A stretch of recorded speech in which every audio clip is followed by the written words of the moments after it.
Salut mec, grâce à Tonton Benoît et Monsieur X, nous avons ici une radio Opsima CR6P.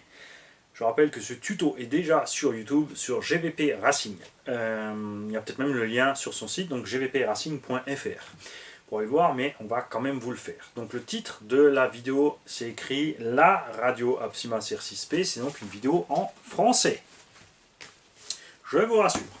La CR6P, ça c'est celle avec le look carbone. C'est sympa, c'est vrai, ça change. Elle arrive dans un carton qui contient une boîte qui est l'emballage de la radio. Tu l'ouvres, tu sors ton carton, tu galères. Je te le dis, moi je l'ai coupé parce que j'ai essayé à tout souffler, secouer, machin. Ça n'a pas voulu sortir de là. Désolé Benoît, j'ai coupé. Ensuite, tu as une boîte, un petit carton noir qui sert aussi, c'est vrai, si tu n'as pas spécialement de mallette de rangement, c'est bien foutu, tu peux t'en servir de carton de transport. Tu as le choix entre une grosse et une petite gomme, si tu as des grosses ou des petites paluches. C'est bien rangé tranquillement dans une moumousse là-dedans. Tu as évidemment le récepteur et la radio point barre. Je te livre qu'un seul et unique récepteur, ce qui est bien avec les récepteurs Opsima, c'est qu'ils sont pas très chers, coûtent pas une blinde. C'est évidemment un rebadge. Opsima n'est pas une marque, c'est un rebadger comme T2M.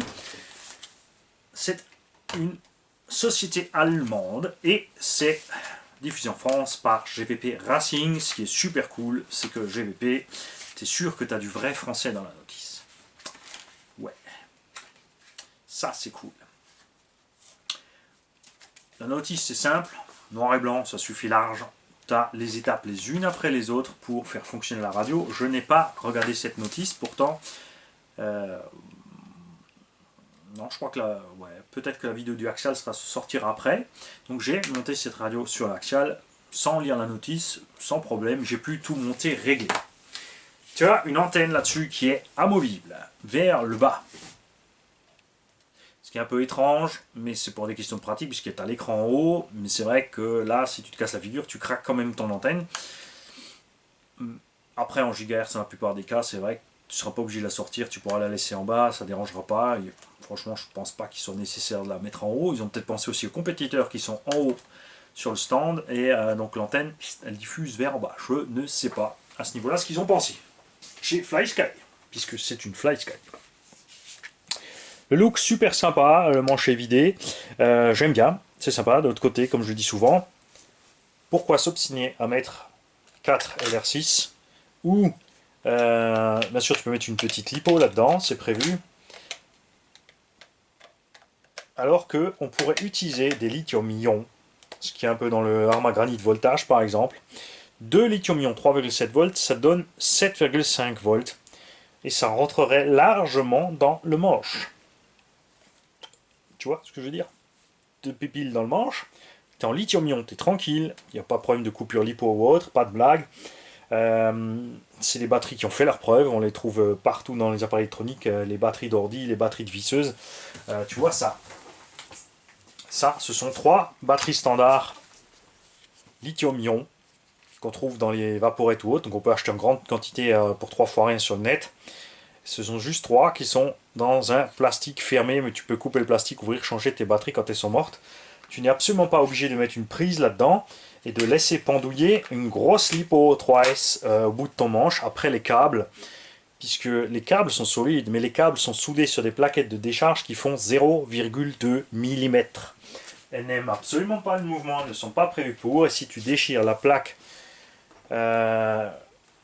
de décharge de la lipo, tu ouvres la lipo physiquement. Tu as donc un risque de court-circuit d'incendie ou d'intoxication par l'émanation du lithium. Petite parenthèse. C'est la vidéo à Benoît, j'ai le droit. Tu es hors caméra.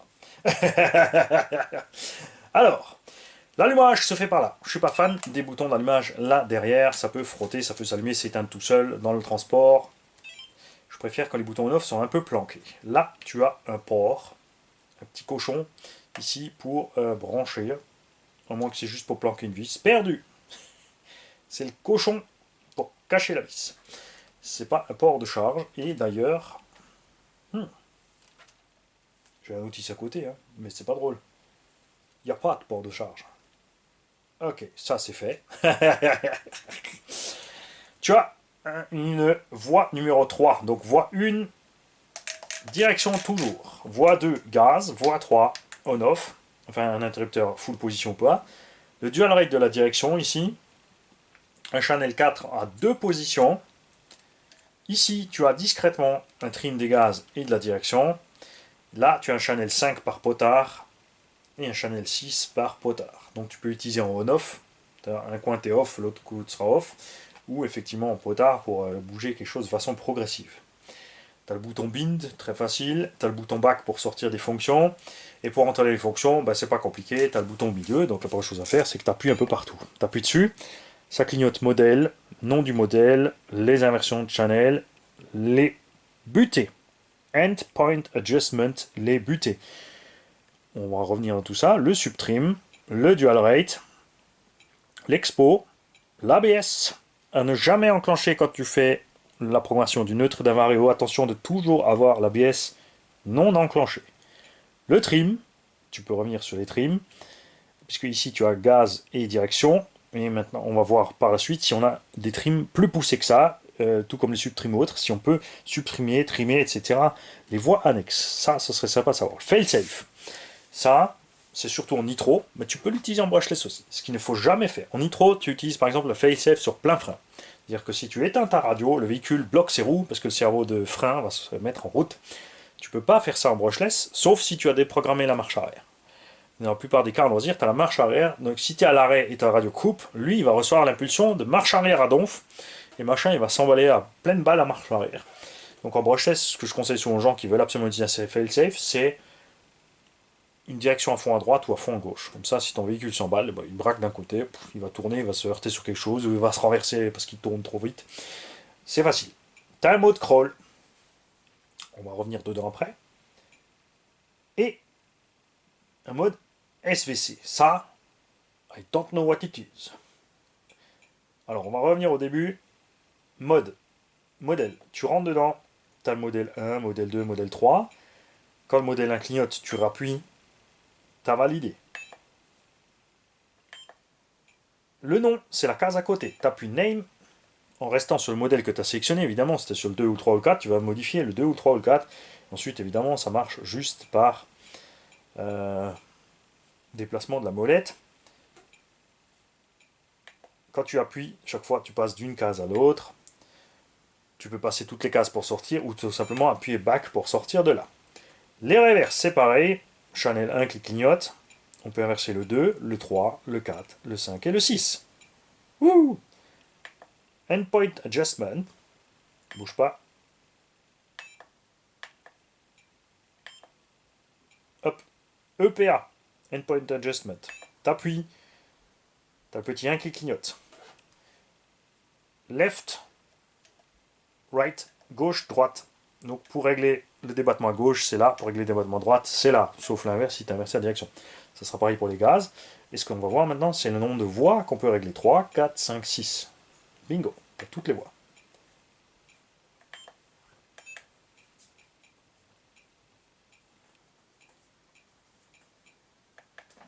Et subtrim, c'est pareil. Tu appuies dessus. 1, 2, 3, 4, 5, 6. On a tout. Dual rate. On n'a que le 1 et le 2. Mais comme tu peux régler des EPA sur tes voies auxiliaires, c'est cool aussi. Pas de souci. L'expo. Voie 1, voie 2. Normal, direction et gaz. Pareil, c'est vrai que tu n'as pas besoin d'expo sur une voie additionnelle. Le réglage de l'ABS, on peut le mettre sur différents modes. Ça, c'est sympa. Selon ce que tu as besoin. Si tu veux te renseigner plus, tu regarderas la notice. Moi, l'ABS, ça m'intéresse pas. C'est moi qui freine, personne d'autre. C'est pas en brushless, enfin, moi, j'ai vraiment pas l'utilité d'un ABS. J'ai essayé à plusieurs reprises sur plusieurs véhicules, mais ça n'a jamais rien donné. Le trim. 1, 2, 3, 4. Non. Uniquement 1, 2, 3 et 4. Tu n'as pas de trim là, puisque ce sont des potentiomètres, donc tu trimes déjà en permanence, en fait. C'est évident. Ça y est, se moque. Le failsafe, on y arrive. Tu peux l'enclencher sur la voie 1, sur la voie 2. Tu peux choisir le pourcentage que tu veux enclencher et ce que tu veux faire avec. Et le mode crawl. On reste là, toi. Mode crawl. Donc, uniquement direction devant, direction arrière, direction symétrique, c'est-à-dire le véhicule va se déplacer en crabe, ou direction opposée. Ça veut dire que si tu as deux cerveaux de direction, tu peux les mixer instantanément ici selon le terrain sur lequel tu es. Tu vas rester sur ton mode crawl actif ici au niveau de la radio pour changer instantanément ce qui se passe. Et le SVC, ça, on va aller voir ce qui se passe, ce que c'est dans la radio. Bouge pas, dans la notice, dans la radio, MPR. Tu perturbes ma puce. C'est parce que je suis amoureux.